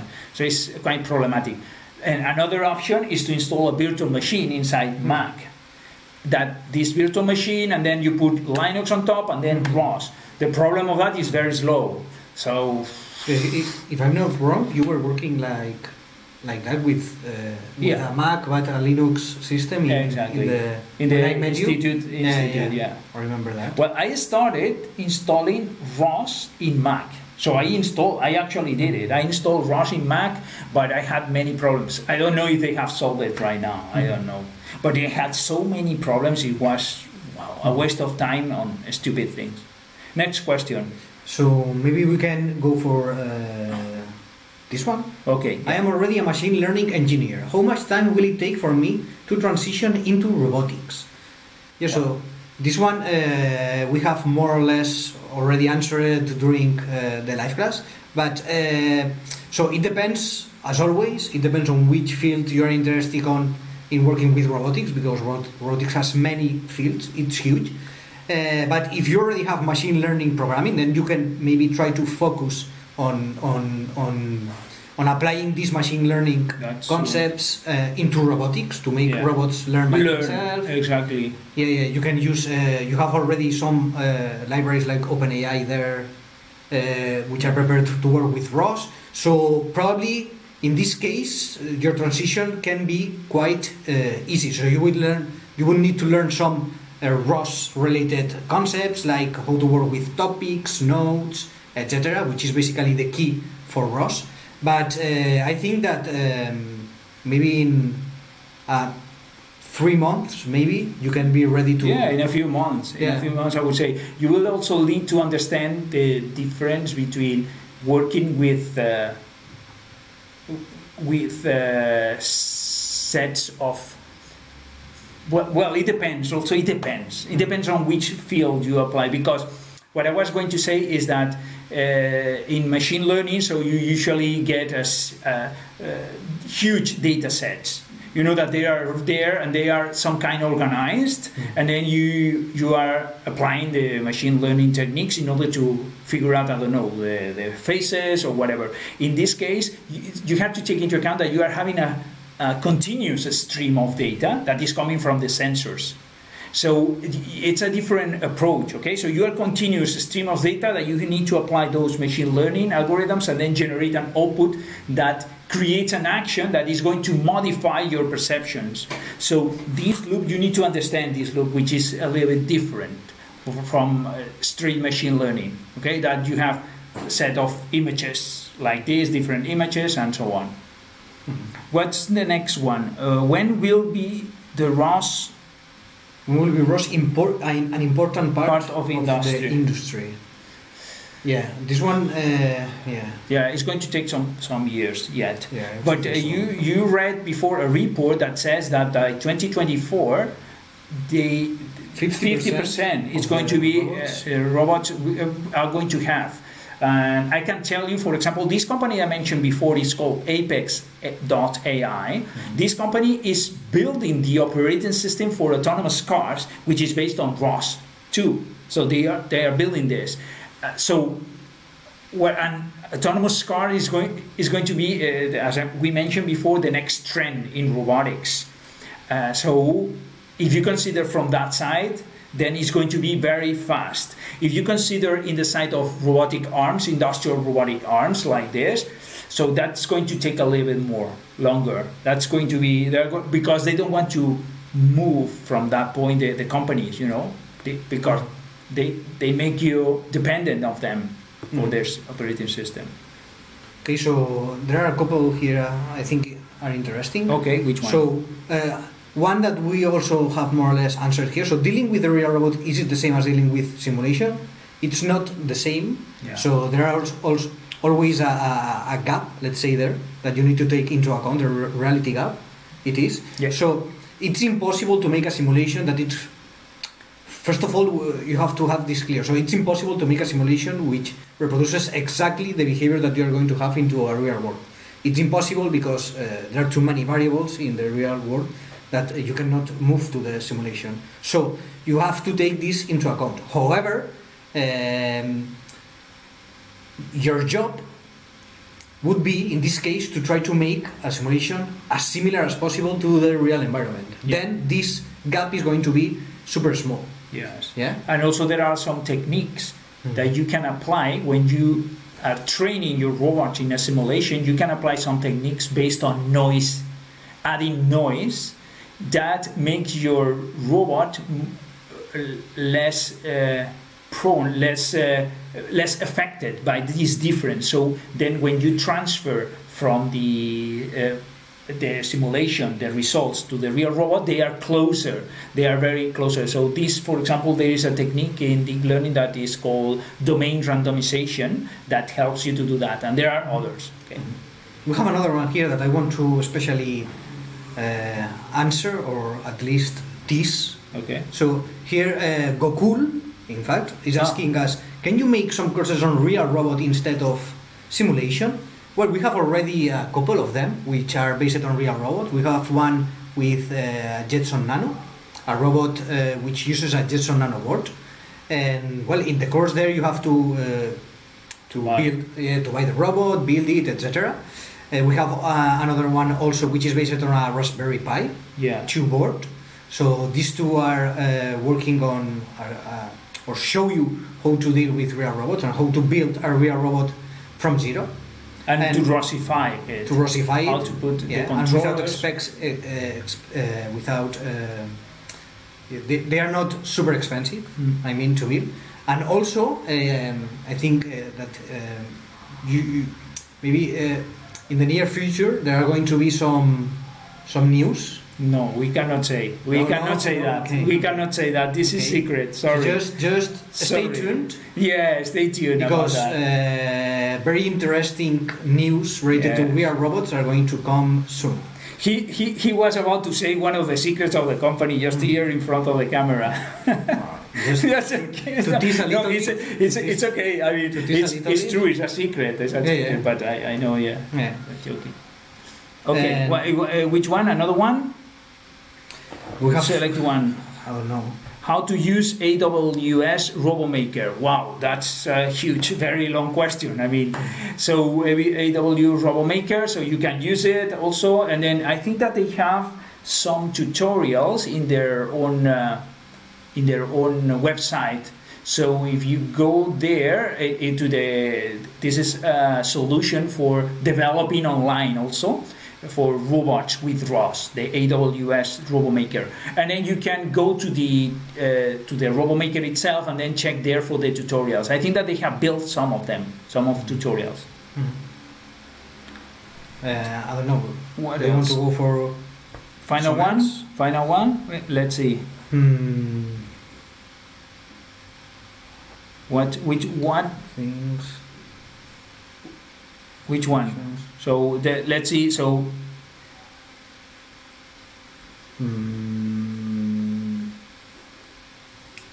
Let me see. Gloria is indicating here you need ROS Foundation to use AWS RoboMaker. Yes, of course. So it is supposed that you already know ROS. In RoboMaker, you are going there to develop directly. You are not there to learn ROS. You are there to Yeah, so develop. let me finish with this one. Yeah, For instance, which one? So I was planning on learning ROS in recent past, but then gave up because of the difficult setup. Please show us or tell us how to get up and running with ROS. Okay. Yeah, so here basically you have two options, I would say. So you can, in case you want to install ROS in your local computer, then you have to go to the official documentation in the ROS wiki, follow the steps, and in case, I don't know, maybe you already tried this and you couldn't have it working, then in that case you will have to troubleshoot, try to see what is specific with your case and try to fix it.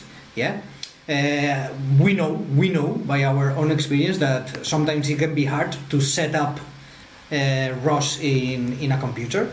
Yeah. So yeah, in this case you have to go to the official documentation, and in case it's not working, just troubleshoot, debug, and fix the issues. Yeah. So an engineer's work, engineer's typical work.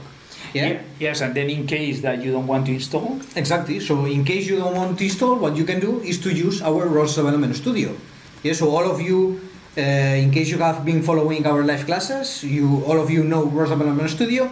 So here, basically, what you can do is to come here, create an account for free. It's totally free. Then you can come here, click on New Project, and then here you're going to be able to create a project. So my ROS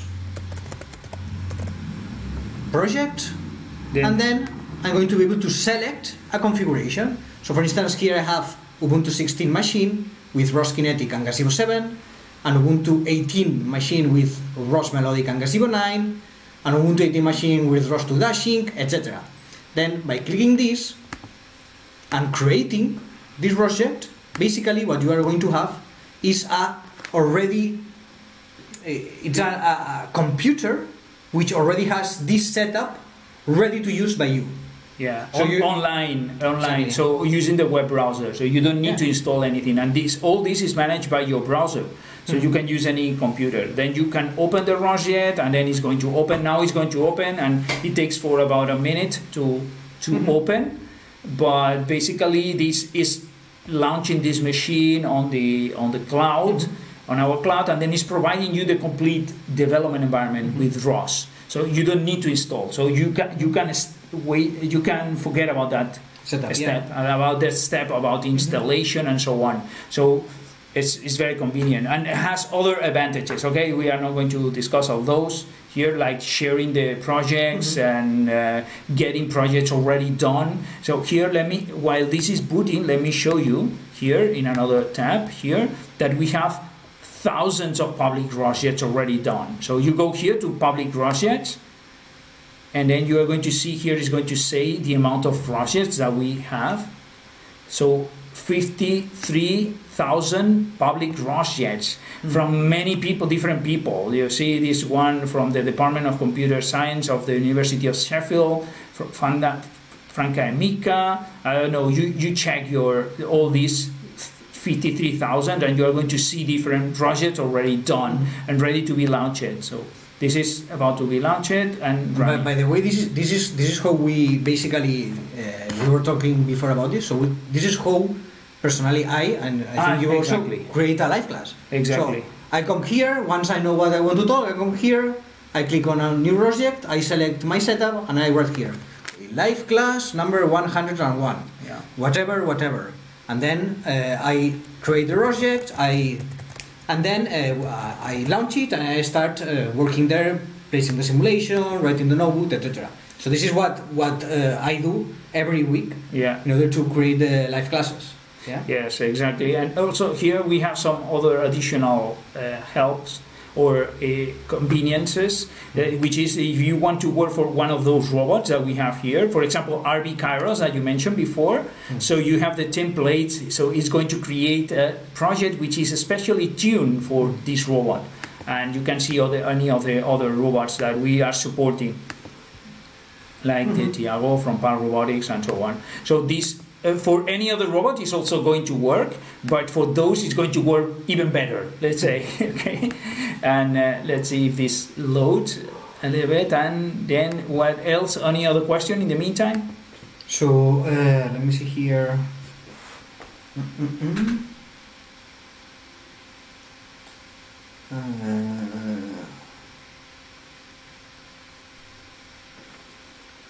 So what tools and skills a future robotics engineer should learn, for instance? This one that we more or less answer. Yeah. So it depends again also a lot in the field that you want to focus on. So for instance, you want to focus on machine learning, that like the other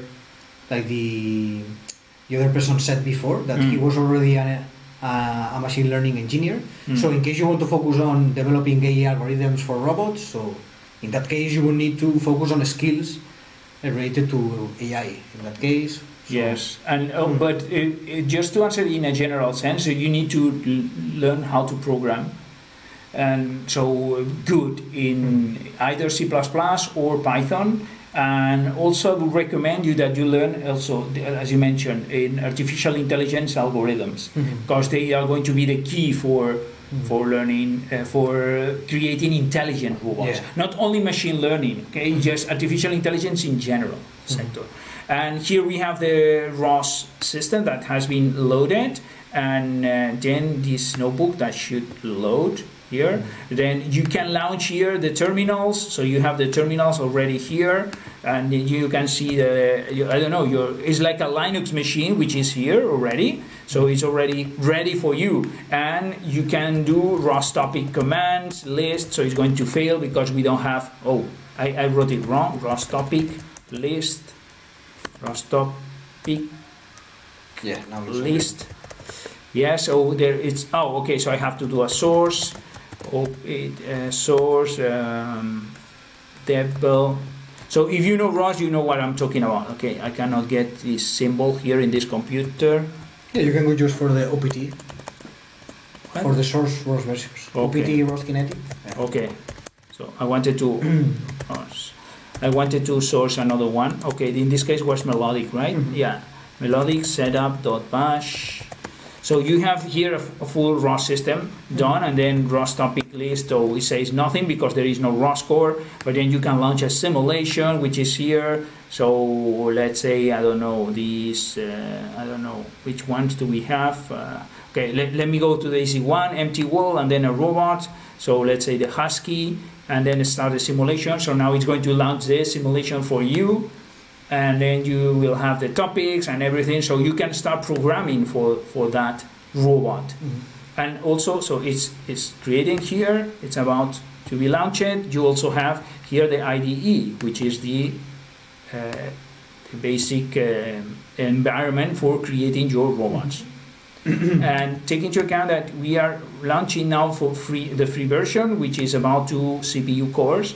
In case that you need more cores, then in order to go faster, then you need to. Yeah, so basically you have a computer which already has ROS Yeah. setup for you Yeah. in the cloud. Exactly. Yeah, so So you can develop here your programs and so on, compile them, and etc. etc. Okay, so I think that we need to finish because it's been already almost 2 hours here. oh my god, yeah. Yes. So yes. So let me go here. Switch to our. There we go. There we go. Yes. Yeah. Oh yes. I need to go there outside there. I'm getting. I need get to. some. Here, I'm getting my wet. Here, a little bit wet with this waterfall. Okay. Yes, I need to get a bit dry. Yeah. Okay, guys, ROS developers there, or wanting to become a ROS developer. So it was our pleasure to do this special live class of 100, number 100, and also of 20,000 subscribers. Yes. Now we are going to conclude here. We are going to deliver the coupons for the discount. Yeah. Yeah. So we are going to share the code. Let me talk 1 second with my colleague Yeah. on the chat. Yeah. Okay. Okay, so we are going in the to. chat. Then our colleague Johan is going to put the codes. The code, there is a code on the chat, and it's already there. I cannot see it. Okay. Yes. Okay. Okay, I cannot see it there, but anyway.